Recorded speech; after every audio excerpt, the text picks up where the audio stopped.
បាទទស្សនិកជនឥឡូវនេះយើងចូលដល់នាទីគុណខ្មែរយើងវិញម្ដងមកថ្ងៃនេះខ្ញុំមានប្រធានបទល្អមែនទែនលោកប៊ីខាបាទតាក់ទងទៅនឹងរឿងអេម៉ាអូប៉ែនកាអេម៉ាបាទឥឡូវដូចជានៅខ្លួនដែរពិតប្រាកដក៏មិនទាន់ដឹងច្បាស់ដែរដោយសារតែតាំងពីថ្ងៃមកសមិញមកដល់ថ្ងៃនេះបាទអេម៉ានៅតែជាប្រធានបទមួយដែលត្រូវបានគេលើកយកមកនិយាយអ្នកគ្រប់គ្រងគាត់អានគាត់មានកម្រិតមួយបែបតែនៅក្នុងនោះក៏មានប្រតិកម្មដល់អ្នកចាប់គូក៏មានប្រតិកម្មដល់ប្រធានសហព័ន្ធផងដែរតែតងទៅនឹងរឿងអេម៉ាដែលគាត់បានបង្ហោះមិនដឹងឲ្យថាអ្នកណាជាអ្នកសេទេក៏ប៉ុន្តែអ្វីដែលយើងបានឃើញនោះគឺអេម៉ាគាត់បាននិយាយមិនពិតតាក់ទងទៅនឹងថាគាត់ត្រូវបានសហព័ន្ធមិនឲ្យប្រកួតបាទអញ្ចឹងគាត់តូចចិត្តអញ្ចឹងគាត់ត្រឡប់ទៅវិញគាត់បង្ហោះអំពីភាពត្អូញត្អែរដោយដែលបងប្អូនបានឃើញនៅក្នុងខមមិនដែលមានការជជែកតគ្នាអញ្ចឹងបីខែថារឿងនឹងពិតអត់រឿងដែលអេម៉ានិយាយខ្ញុំអាចនិយាយបានថាមិនពិតទេមិនពិតត្រង់ថានៅពេលដែលអ្នកចាប់គូនៅបាទលោកសុធនចាប់គូនៅ BTV បាទរួមជាមួយនឹងគូសេនមិនថេនបាទរួមជាមួយនឹងអ្នកស្គាល់មកមួយចំនួនក៏គាត់បាននិយាយថាការនិយាយរបស់អេម៉ាសិតតែមិនពិតសឹងតែជាង 90% បាទជាការពិតហើយអ្វីបានខ្ញុំបាននិយាយថាអេម៉ានិយាយពាក្យមិនពិតព្រោះអេម៉ានៅក្នុងទីផ្សារស្រុកខ្មែរនៅពេលនេះការវឹកហាត់របស់អេម៉ានៅពេលដែលគាត់មុនពេលចាក់ចេញពីក្លឹបរបស់លោកគ្រូផាត់សូដាអេម៉ាតែងតែមានកិត្តិយសផ្ដល់ឱកាសពី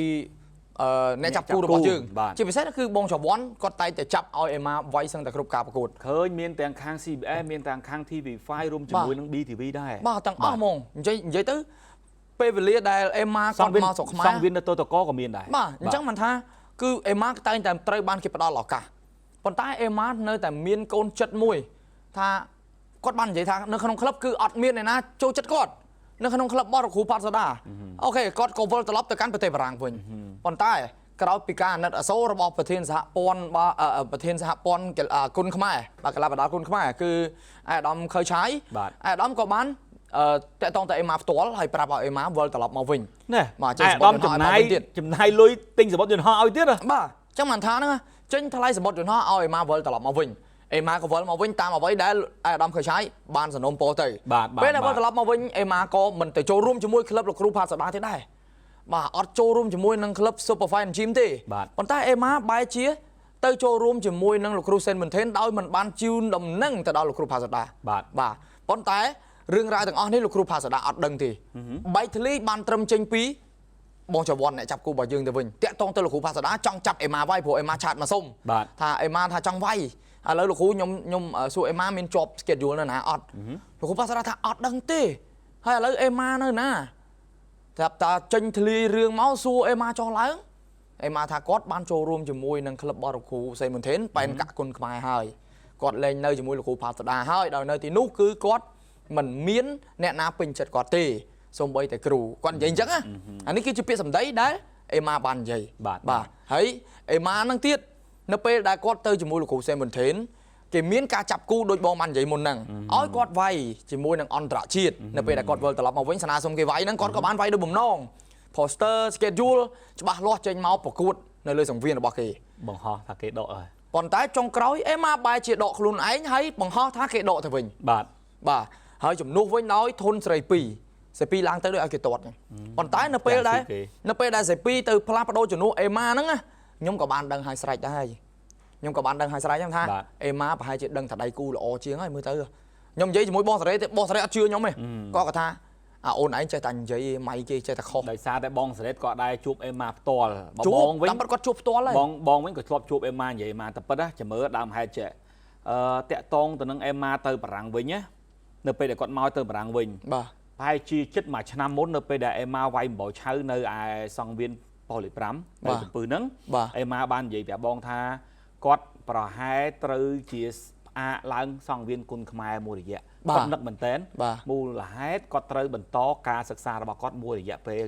នៅបារាំងបាទនេះបើតាមការបញ្ជាក់អេម៉ាប្រាប់តមាត់បាទតែលេងថាអាចនឹងទៅមួយឆ្នាំលេងសុកមកវិញទៅ3 4ខែមកវិញឡើងមកប្រកួតហើយបាត់ទៅវិញហើយចាប់ដើមត្អូនបង្ហោះលក្ខណៈត្អូនតែថានៅក្នុង Facebook របស់គេថាអត់មានអ្នកឲ្យតម្លៃអត់មានអ្នកចាប់គូឲ្យធ្វើគេខូចចិត្តបាទដល់ពេលខ្ញុំចុំ ជួបនិយាយផ្ទាល់ជាមួយខ្ញុំនិយាយផ្សេងនៅពេលដែលបង្ហោះទៅលើ Facebook បែរជាអេម៉ានិយាយផ្សេងអាហ្នឹងរឿងមួយអ្វីដែលខ្ញុំទៅសើពីអេម៉ាវិញអេម៉ាគឺគាត់ហ៊ានមិនថាឲ្យគាត់វាយកង់ចេញមករៀមឬក៏អំបោឆៅអេម៉ាហ៊ានទាំងអស់ក៏ប៉ុន្តែអេម៉ាហ៊ានតាឧបករណ៍បែបហ្នឹងក៏ប៉ុន្តែបេះដូងរបស់គាត់អត់ហ៊ានទេមូលហេតុបានបងនិយាយថាអត់ហ៊ានទេរឿងអេម៉ាដកខ្លួនចេញហើយយកលេសថាគេអត់ឲ្យវាយហ្នឹងបងមិនធ្លាប់ជួបអេម៉ាលើកហ្នឹងឯងបងជួបតាំងពីលើកមុនអេម៉ាដំបងឡើយជួបជាមួយនឹងកីឡាករនីវៀតណាមមួយកីឡាករនីវៀតណាមហ្នឹងធ្លាប់វាយជាមួយនឹងសាហែលកីឡាករនីអារ៉ង់ដែលសាហែលហ្នឹងក៏ធ្លាប់វាយតំណាងឲ្យកម្ពុជាយើងបាទគាត់ឆ្លាញ់គាត់ចង់វាយតំណាងកម្ពុជាសាហែលហ្នឹងហើយនៅពេលដែលគេចង់ជួបឲ្យវៀតណាមហ្នឹងតែសាហែលហ្នឹងវាយវៀតណាមខូចដៃបាទវាយវៀតណាមខូចដៃហើយគេអ្នករៀបចំកម្មវិធីដូចជាលោកវងស៊ីថៃបានរៀបចំឲ្យវៀតណាមហ្នឹងជួបជាមួយនឹងអេម៉ាអេម៉ាគ្រាន់តែឃើញវៀតណាមហ្នឹងញ៉ាបាទដូចស្រាំងតិចញ៉ាបាទកវីក្បាលថាអត់វាយអូអត់ទេប៉ាវៀតណាមអត់វាយមូលហេតុដែលអត់វាយអេម៉ាធ្លាប់ជួបវៀតណាមនឹងម្ដងកាលពីវាយ Asian Kickboxing នៅឯពហុកីឡដ្ឋានជាតិអូឡ িম্প ិកបាទធ្លាប់ជួបការនឹងវាយការពីមុខការពីខ្លួនការពីជើងអេម៉ាស្គាល់តែអេម៉ាគាត់ឃើញអញ្ចឹងមិនមែនថាធ្លាប់ចាញ់គេម្ដងហើយចង់សងសឹកលក្ខណៈឲ្យអស់ចិត្តណាពីព្រោះបើថាជួបលើកហ្នឹងគឺយើងអត់មានប្រដាប់ការពារដោយអីវាយ Asian Kickboxing ទេគាត់ឃើញគឺវាក្បាលហ្មងអត់ទុកចិត្តខ្លួនឯងហើយដៃគូអេម៉ានេះទៀតដៃគូអេម៉ាដែលប្រកួតប្រជែងសប្តាហ៍កន្លងទៅដែលយកស្រីពីងទៅចំនួនណាបាទស្រីពីងទៅចំនួនអេម៉ាដឹងថាម្នាក់នឹងល្អទៀតដល់ពេលអញ្ចឹងដកខ្លួនចេញខ្លួនឯងហាត់មិនដល់ហាត់អត់ដល់ត្រូវហើយហាត់មិនដល់អត់ទុកចិត្តខ្លួនឯងបែរជាយល់លេសដល់ថ្នាក់គ្រូខ្លួនឯងដែលជាគ្រូថ្មីលោកគ្រូសេមិនថេនគាត់បានរៀបរាប់ឲ្យឆ្ងាញ់តាក់ទងទៅនឹងបញ្ហាអេម៉ានឹងដែរគាត់ថាមិនមែនអញ្ចឹងទេបាទដោយសារតែរឿងផ្សេងរហូតដល់អ្នកចាប់គូគាត់ចេញអូប្រធានបទនោះវែងឡាយមកទៅលើអេម៉ាមូលហេតុដែលអេម៉ាដកខ្លួននឹងទៀតបាទដល់ពេលអញ្ចឹងតើឲ្យបងជឿអេម៉ាឬក៏ជឿបងអត់ជឿអេម៉ាទេដោយសារតែបងជួបផ្ទាល់បងប្អូនដែលជាអ្នកគ្រប់គ្រងបងប្អូនអត់ដែរជួបផ្ទាល់ជួបក្រៅនិយាយជាមួយអេម៉ាបងប្អូនគាត់ថាអេម៉ាគឺកើតឡើងពិតមែនរឿងហ្នឹងអត់ទេខ្ញុំហ៊ានធានាថាអត់ទេរត់ដែលអេម៉ាជួបដៃគូខ្លាំងគឺអេម៉ាច្រើនតែយកលេសគឺបែបហ្នឹងរហូតបាទជាការពិតព្រោះខ្ញុំធ្លាប់ជួបអេម៉ានៅក្រៅច្រើនដងដែរបាទមិនមែននិយាយនេះលក្ខណៈជន់អេម៉ាឲ្យកប់ទេក៏ប៉ុន្តែខ្ញុំចង់យកអ្វីដែលខ្ញុំបានដឹងជួបជាមួយអេម៉ាអ្វីដែលអេម៉ាធ្លាប់ជួបនឹងដៃគូល្អៗហ្នឹងខ្ញុំយកមកជម្រាបជូនបងប្អូនដោយសារតែខ្ញុំដឹងរឿងនេះដែរបាទនេះគេហៅថាអេម៉ាកំពុងតែបង្ហាញទៅទស្សនិកជនរបស់ពួកគាត់ទៅមហាជនបាទពីព្រោះបើយើងមិនបញ្ជាក់អញ្ចឹងទេអ្នកគ្រប់គ្រងមួយចំនួនគាត់ថាអេម៉ានិយាយហ្នឹងគឺគេរិះគន់ទៅអ្នកចាប់គូទៅស្ថានីយ៍សំខាន់ប៉ះពាល់ដល់ប្រធានសហព័ន្ធប៉ះពាល់ដល់ប្រធានសហព័ន្ធបាទដល់ពេលអញ្ចឹងអូយអញ្ចឹងខ្ញុំគឺឃើញទៅភ្នែកដែរបើនិយាយទៅបងចង់ធ្វើវីដេអូចេញតាំងពីម្សិលមិញម៉េះក៏ប្រហែលថាចាំដាក់សូនហ្នឹងហើយយកសូនទៅបង្ហោះនៅក្នុងเพจមួយទៀតបាទអ